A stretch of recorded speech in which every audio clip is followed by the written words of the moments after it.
दिल्ली की रानी। एक थी रानी। क्योंकि राजा की मौत एक हादसे में हो गई थी, रानी को ही राज्य संभालना पड़ रहा था। रानी का नाम था रानी रश्मिवती। रानी ईमानदार थी और प्रजा की सेवा में लगी रहती थी। एक दिन उसके दरबार में 3 नौजवान आए, रमेश, सुरेश और दिनेश। कहो, क्या सहायता कर सकती हूँ मैं तुम्हारी?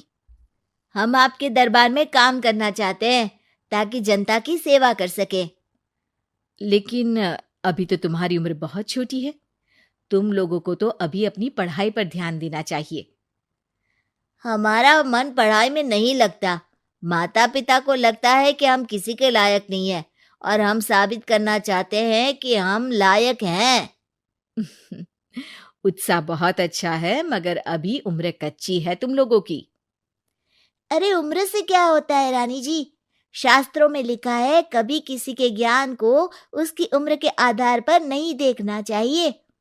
बात तो सही है तुम्हारी। और अगर सच में तुम अगर ये संकल्प करके आए हो कि तुमको यहाँ काम करना है, तो पहले परीक्षा देनी पड़ेगी। 3 परीक्षा, एक शारीरिक परीक्षा, एक बुद्धि की परीक्षा और एक देशभक्ति की परीक्षा। और ये क्या है? वो मंत्री महोदय तुम्हें समझा देंगे। हमारे पास समय नहीं है। अगर तुम लोग तैयार हो तो बताओ। हाँ हाँ, हम तैयार है किसी भी परीक्षा के लिए।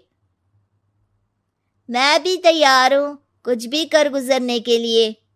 तो ठीक है मंत्री जी, आप इन तीनों की परीक्षा कल से ही शुरू कर दीजिए। जो आज्ञा रानी साहिबा। अगले दिन से ही तीनों की परीक्षा शुरू हो जाती है।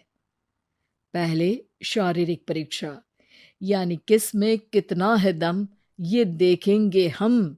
क्योंकि शरीर में दम होगा तभी तो प्रजा की सेवा में दम लगा पाओगे। हमें क्या करना होगा? वो पेड़ दिख रहा है, जो सबसे पहले चढ़ेगा उस पे दरबार में नौकरी पाने के अवसर उसी के बढ़ जाएंगे। मैं चढ़ता हूँ। अरे रुको रुको, गिनती गिनने दो। 1, 2, 3। 3 की गिनती के बाद रमेश और सुरेश भागकर पेड़ के पास गए, मगर दिनेश आराम से पेड़ के पास गया। जैसे ही रमेश और सुरेश आधे पेड़ तक चढ़ गए, दिनेश ने उन दोनों की टांग पकड़ के उन्हें नीचे गिरा दिया और खुद पेड़ पर चढ़ गया। दिनेश की जीत हुई। अरे लेकिन इसने बेईमानी की। बेईमानी नहीं की, बुद्धि लगाई। शरीर के दम के साथ दिमाग में भी दम होना चाहिए। क्यों मंत्री जी? हाँ हाँ, बात तो तुम्हारी सही है, लेकिन बात अगर बुद्धि की है तो बुद्धि की असली परीक्षा हम कल लेंगे। शाम को जाकर मंत्री रानी को सब बता देते हैं। यानी दिनेश उन सब में ज्यादा होशियार है। जी रानी साहिबा। अगले दिन तीनों की बौद्धिक परीक्षा का समय होता है। आज हमें क्या करना है मंत्री जी? थोड़ा सब्र करो, कल जल्दबाजी में ही हारे थे तुम। सही कह रहे हैं मंत्री जी। अरे तू क्यों ज्यादा बोल रहा है? तू भी तो हारा था ना कल। ए दिनेश, ज्यादा होशियार मत बन। अरे अरे अरे, लड़ो मत। आज की परीक्षा पर ध्यान दो। आज की बौद्धिक परीक्षा में ये कुछ बोरे हैं, कुछ में नमक है और कुछ में रुई। जिसको जो ले जाना है उठा लो। देखते हैं कि कौन जल्दी से कोई भी एक बोरा नदी के उस पार लेकर जाता है। समय शुरू होता है अब। तीनों बोरों की तरफ बढ़ते हैं। सुरेश, नमक की बोरी भारी है, ले जाने में मुश्किल होगी। हाँ हाँ, सही कह रहा है, रुई हल्की है, हम दोनों रुई लेकर चलते हैं। अरे भाई, मैं तो नमक लेकर जाऊंगा। रमेश और सुरेश ये सोचकर हंसते हैं कि आज तो दिनेश हार ही जाएगा। दौड़ शुरू होती है। 1, 2, 3। तीनों नदी की तरफ भागते हैं। रुई में वजन कम होने के कारण रमेश और सुरेश आगे निकल जाते हैं और दिनेश थोड़ा पीछे। पर जैसे ही वो सब नदी में जाते हैं, दिनेश की बोरी का नमक गलने लगता है और वजन कम हो जाता है, जबकि रमेश और सुरेश की रुई में पानी भर जाता है और बोरी का वजन बढ़ जाता है। अरे ये इतनी भारी क्यों हो गई रमेश? अरे मुझे क्या पता, शायद जादुई बोरी है। अरे लगता है कि हम बेवकूफ बन गए। बने नहीं हो, तुम हो ही बेवकूफ। इतना तो पता होना चाहिए कि पानी में नमक गल जाएगा। दिनेश का पूरा नमक गल जाता है और बोरी खाली हो जाती है। वो जल्दी से रेस पूरी कर लेता है। इस परीक्षा के विजेता भी दिनेश ही हैं। उसने दिमाग लगाकर दिखा दिया कि वो बौद्धिक परीक्षा में भी रमेश और सुरेश से आगे है। अब कल तुम्हारी देशभक्ति की परीक्षा होगी, जो स्वयं रानी मां लेंगी। रात को फिर मंत्री रानी के पास जाकर बता देते हैं कि आज की परीक्षा में कैसे दिनेश ने अक्लमंदी दिखाई और बौद्धिक परीक्षा में भी उसी की जीत हुई। अरे वाह, दिनेश तो हमारे बहुत काम आ सकता है। हम उत्साहित हैं कल की परीक्षा के लिए।